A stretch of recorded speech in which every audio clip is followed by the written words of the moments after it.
Hello everybody, Mr. Beltran here again. I want to go over some of that underarm throwing that we did last time. Today we're going to do it throwing at a target, okay? First thing I want you to do is remember that you have enough space around you to be safe, okay? Try to find that 2-3 steps in each direction, that way you have enough space for this, okay? You're going to need a ball like last time, okay? I suggest using the paper ball today, that way it doesn't break or knock anything over. Okay. You're going to also need a target to use. Okay, now there's a few different options here. I brought some that I have here in my house. Okay, the first one I have here is a laundry basket. Okay, you can use a laundry basket. If you don't have a laundry basket, maybe an empty box. If not, how about a garbage can? And then the last thing that you can use as a target is just a piece of paper on the ground. Okay, it's up to you.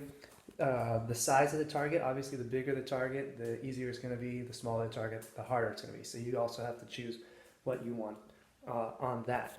Okay, so I'm going to put this down here so hopefully you can see a little bit here. So my target is on the ground over here on the side. I'm going to be standing over here. Again, depends on your space. If you have space for 2 steps, 3 steps, 4 steps, however much space you have to do this safely. Underarm throwing, remember you're going to hold the ball and your hand needs to be below the waist level as you throw. Okay? So I'm going to step over here. Like I said, I'm about 3 or 4 steps away from the target. I'm going to toss my paper ball underhand into the target. Okay? If you want, you can keep score for yourself. How many times you make it in, how many times you miss, it's up to you. If you want to make it a little game, you can put a smaller target inside the bigger target. So for example, I'm going to take my garbage can, stick it inside the laundry basket, okay? And in that way, when I do my underhand throw, if it goes inside the laundry basket, I can count that for 1 point, and if it goes inside the garbage can that's inside there, I can count for 2 points. I can get more points for making it to the smaller target.